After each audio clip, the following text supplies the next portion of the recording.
Nadie te va a creer, dijo mi hija Elena, y su risa afilada cortó el aire del salón como un cuchillo. Eres un anciano confundido. En ese instante, todos los años de sacrificio, las noches sin dormir, el coche vendido para pagar su universidad, todo se deshizo como ceniza. Escuchad esta historia hasta el final, y decidme qué haríais en mi lugar. Decidme también desde qué ciudad me estáis escuchando. Para ella y para su hermano, yo ya no era su padre, sino un problema que gestionar, un mueble viejo en una casa que querían vender. Me sentenciaron sin juicio, creyéndome débil y acabado. Pero se equivocaban. No sabían que mi silencio no era debilidad, sino la calma que precede a la tormenta. No imaginaban que en mi viejo taller, ese que llamaban el trastero, yo guardaba la prueba que iba a desmontar su mundo.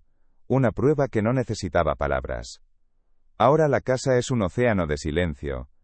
Cada mañana, la luz entra por las ventanas del salón y dibuja rectángulos en el suelo de madera, iluminando motas de polvo que danzan en el aire como pequeños fantasmas. Me siento en el viejo sillón de orejas el que compartía con mi mujer, y el cuero gastado cruje bajo mi peso. Su hueco sigue ahí, una ausencia que el tiempo no ha podido rellenar.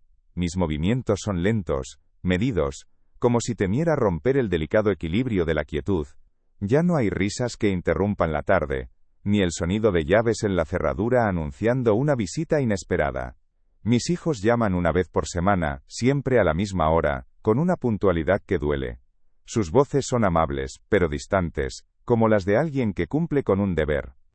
Lo peor no es su ausencia física, sino la forma en que me miran cuando están aquí. Sus ojos ya no me ven. Me atraviesan, buscando el reloj en la pared, el teléfono en su bolsillo, cualquier cosa que les permita escapar. Para ellos, soy un retrato antiguo colgado en una pared que quieren derribar, una anécdota de un pasado que les incomoda. Sus gestos de cariño son forzados, un abrazo rápido en la puerta, una palmada en el hombro que no transmite calor, solo prisa. Me he convertido en el guardián de un museo de recuerdos que a nadie más le importa, un lugar lleno de objetos que han perdido su significado para todos menos para mí. Su desprecio no es ruidoso, es un veneno lento, administrado en pequeñas dosis de indiferencia. Recuerdo el olor de la madera de palo santo en mis manos, un perfume que prometía música. Tenía 25 años y un sueño tan nítido como el barniz de una guitarra recién acabada, un pequeño taller de lutería en el corazón de Granada. Pero entonces llegó Elena, con sus ojos del color de la miel, y poco después, el llanto de un bebé que llenó la casa. El sueño se guardó en un cajón, junto a los bocetos de mis guitarras. Acepté un trabajo en una fábrica de muebles, un lugar ruidoso y gris donde las máquinas dictaban el ritmo. Cambié la delicadeza de la gubia por la brutalidad de la sierra industrial. No me quejé. Un sueldo fijo era un muro contra la incertidumbre, un plato caliente en la mesa cada noche. Mi pasión podía esperar, mi familia, no. Construí esta casa con mis propias manos, durante los fines de semana y las noches robadas al descanso. Cada ladrillo era una promesa, cada viga un juramento de protección. Recuerdo el cansancio en mis huesos, pero también la mirada de mi mujer mientras me pasaba un vaso de agua, sus ojos brillando de orgullo. Ella plantó el rosal que todavía trepa por la fachada, y su risa era el mortero que unía cada pieza. No era solo un refugio de la lluvia y el frío, era el mapa de nuestra vida, un lienzo en blanco que llenamos con el sonido de los primeros pasos de nuestros hijos, con el olor de la tarta de manzana en el horno. Este suelo que ahora ellos quieren vender, ha sostenido sus juegos, sus caídas y sus sueños. Cada rincón guarda un eco de lo que fuimos. Nuestra vida nunca fue de lujos, pero siempre fue rica en lo esencial. Aprendí a estirar cada peseta como si fuera un milagro. Los guisos de mi mujer llenaban la cocina con un aroma que era sinónimo de hogar, aunque la carne fuera escasa. Mis camisas estaban remendadas en los codos, mis zapatos pegados con cola en el taller una y otra vez, pero Elena y Marcos siempre estrenaban abrigo en invierno y zapatos nuevos para el colegio. Jamás pidieron nada, porque nunca les faltó lo importante. El verdadero sacrificio no está en las grandes renuncias, sino en la suma de miles de pequeños gestos invisibles. En elegir su bienestar por encima del tuyo, día tras día, sin esperar aplausos ni agradecimientos. Era, simplemente, lo que un padre hace. Un amor silencioso y constante, como el latido del corazón. Elena quería ir a una universidad de prestigio. La matrícula era una cifra que se escapaba a nuestras posibilidades. Teníamos un coche, un viejo SEAT que cuidaba con esmero, el único capricho que me había permitido. Lo vendí sin dudarlo. Recuerdo entregar las llaves a un desconocido y sentir un vacío extraño, pero luego imaginé a mi hija en su primer día de clase, y el vacío se llenó de orgullo. Durante los siguientes 4 años fui al trabajo en bicicleta, pedaleando bajo el sol abrasador del verano y la lluvia helada del invierno. Llegaba a casa empapado, con el frío metido en los huesos, pero feliz. Ella estaba construyendo su futuro, y yo solo era el andamio invisible que la sostenía. Un padre debe ser eso, el cimiento sobre el que sus hijos construyen sus alas para volar. Cuando Marcos decidió casarse, necesitaba una entrada para su primer piso. Mis ahorros para la jubilación estaban en una cuenta que apenas había crecido, pero era todo lo que teníamos. Miré a mi mujer, y ella me devolvió la mirada con esa calma suya que todo lo entendía. No hizo falta decir mucho. «Ya nos las arreglaremos», dijo, y con esa frase sellamos nuestro pacto. Fuimos al banco y vaciamos la cuenta.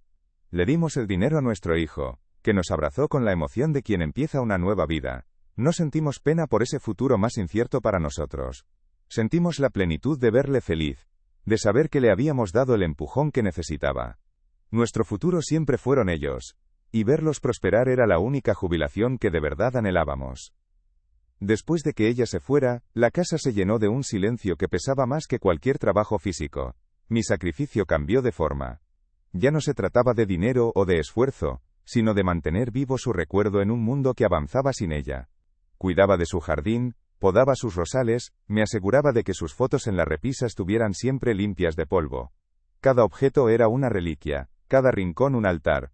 Mis hijos venían de visita, pero sus ojos ya no veían la casa como un hogar, sino como un museo de un tiempo pasado. Mis esfuerzos por preservar nuestra historia se convirtieron para ellos en manías de viejo. No entendían que yo no estaba aferrándome al pasado, sino honrando el amor sobre el que se construyó su presente.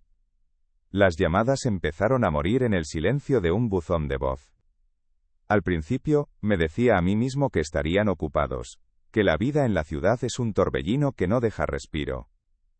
Pero los días se convirtieron en semanas, y mis mensajes, siempre breves y serenos, se quedaban flotando en un éter digital sin respuesta. Cuando por fin venían, sus visitas eran ráfagas de viento frío. Entraban con prisa, dejaban una bolsa de la compra en la encimera, y sus ojos ya estaban buscando la puerta. Las conversaciones se llenaron de frases cortantes, envueltas en una falsa preocupación. «Papá, no puedes seguir viviendo anclado en los recuerdos», me dijo Marcos una tarde, mientras revisaba sus correos en el móvil. No era un consejo, era una orden de desalojo emocional. Me estaban pidiendo que demoliera mi propio interior. Pronto aprendí a interpretar el lenguaje de sus cuerpos. Ya no era necesario que hablaran para sentir el rechazo. Sus miradas me esquivaban, rebotando en las paredes, en los muebles, en cualquier lugar excepto en mis ojos. Se sentaban en el sofá, pero su postura era la de alguien a punto de levantarse para coger un tren que está a punto de salir. Un día, los encontré en la cocina, susurrando sobre planos y agencias inmobiliarias. Al verme, callaron de golpe.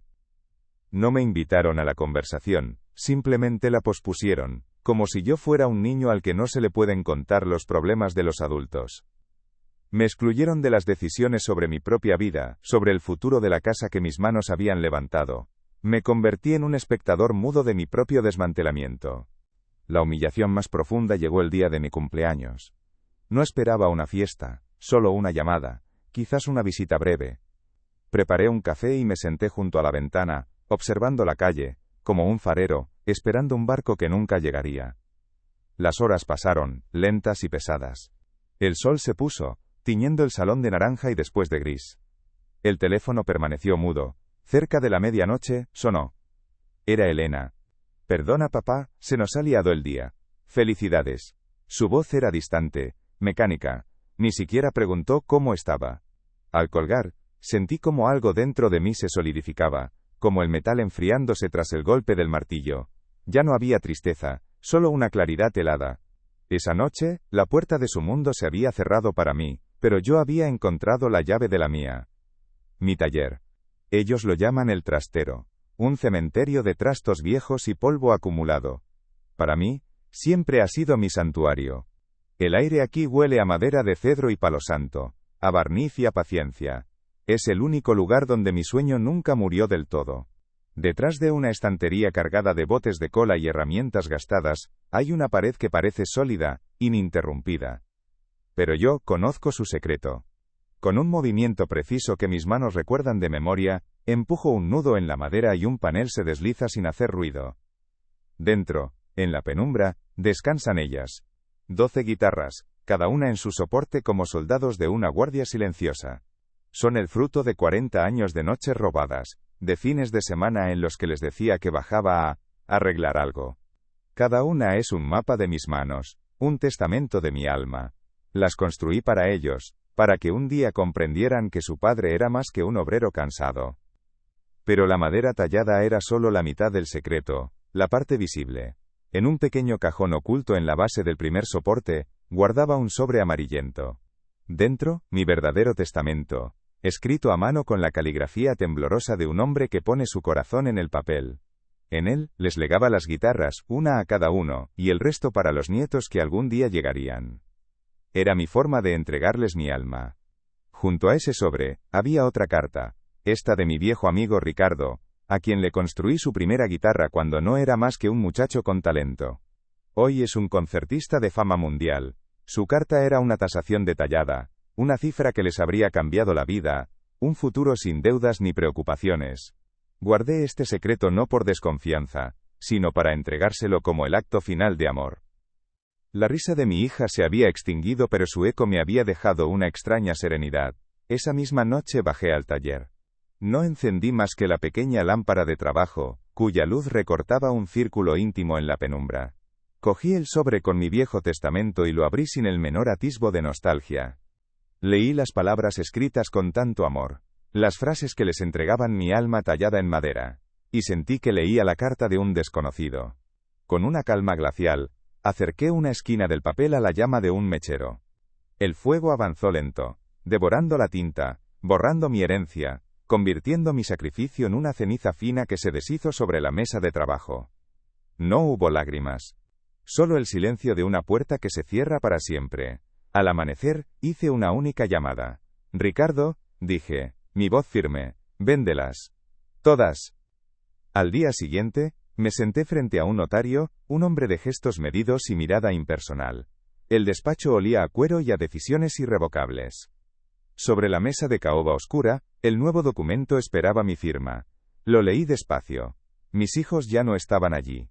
En su lugar, como única heredera de la casa que construí, y de la totalidad del dinero que se obtuviera por las guitarras, figuraba una pequeña escuela de música de barrio, para niños sin recursos. Un lugar donde un instrumento no era una inversión, sino una vía de escape, un sueño. Al estampar mi firma, no sentí el peso de la venganza, sino la ligereza de la justicia poética. Mi legado no alimentaría la codicia, sino el talento. Mi plan era sencillo. Vendería los muebles, vaciaría la casa y desaparecería. Me iría a Granada con lo puesto, a vivir mis últimos años entre el sonido de las palmas y el rasgueo de una guitarra bajo el sol. Aparecieron un martes por la tarde, justo cuando la luz del sol empezaba a retirarse del salón. El timbre sonó 2 veces, con una insistencia que no recordaba. Al abrir, me los encontré en el umbral, armados con sonrisas ensayadas y bolsas de tiendas caras. Elena sostenía una caja de bombones envuelta en un lazo dorado, y Marcos, una botella de vino cuyo precio seguramente superaba mi pensión mensual. Sus ojos, antes esquivos y fríos, ahora me buscaban con una desesperación casi febril. «Papá», dijo Elena, su voz melosa, irreconocible, «hemos venido a verte, a hablar». Entraron sin esperar invitación, dejando los regalos sobre la mesa del comedor, como ofrendas en un altar profanado. Se movían por la casa con una familiaridad forzada, tocando los muebles, elogiando el orden, interpretando un papel que no les pertenecía. Yo solo observaba, mudo, desde mi sillón. Se sentaron frente a mí, demasiado cerca, invadiendo el espacio que durante meses habían dejado vacío. Empezó el torrente de excusas, un guión aprendido de memoria. Que no sabían, que la presión del trabajo les había cegado, que solo querían lo mejor para mí, que la idea de la residencia era para que no estuviera solo. Elena incluso se frotó los ojos, intentando fabricar una lágrima que nunca llegó. Marcos hablaba de la sangre, de la familia, de que un error no podía borrar toda una vida. Yo escuchaba el murmullo de sus voces, pero ya no oía las palabras, veía el cálculo en sus miradas, la codicia disfrazada de arrepentimiento. Sostenía mi taza de café con ambas manos, sintiendo su calor, y asentía de vez en cuando, un gesto vacío. No había nada que perdonar, porque ya no había nada que nos uniera. Ellos hablaban con un fantasma. Dejé la taza vacía sobre la mesita de centro. El leve sonido de la porcelana contra la madera resonó en el silencio que se había instalado entre sus súplicas. Sus palabras, ahora un murmullo desesperado, ya no me alcanzaban. Eran ecos de un mundo al que yo ya no pertenecía. Miré sus rostros, desfigurados por la codicia que confundían con arrepentimiento, y no sentí rabia, ni siquiera tristeza. Solo una calma profunda, la serenidad de quien ha cerrado un libro para siempre. Pensé en las manos pequeñas que algún día acariciarían la madera de mis guitarras, en las melodías que nacerían en aulas humildes. Mi legado no era para ellos. Mi legado era para quienes entendieran que el amor no se exige. Me levanté, sin decir una palabra, y caminé hacia mi taller. La puerta se cerró a mi espalda, y con ella, una vida entera. ¿Y vosotros, habríais perdonado, o dejaríais que el desprecio les devolviera su propio eco? Desde este lado de la puerta, su mundo ya no existe. El sonido de sus voces suplicantes se desvanece, ahogado por el aroma a cedro y a barniz, absorbido por el polvo sagrado de mi santuario. No siento la euforia de la victoria en mi pecho, ni el regusto amargo de la revancha, solo siento paz. Una paz profunda y serena, labrada con la misma paciencia con la que mis manos dieron forma a cada una de mis guitarras. Mi herencia no será una cifra fría en una cuenta bancaria que su codicia pueda malgastar, sino el sonido de un acorde torpe en las manos de un niño que nunca soñó con tener una oportunidad así. He elegido la vida, no el rencor, he elegido el futuro, no el pasado que ellos mismos se encargaron de enterrar. Mi viaje a Granada no es una huida, es un regreso a mí mismo, al joven que dejé en pausa, un final silencioso para una vida de ruido. Y vosotros, lo habríais hecho de otra manera.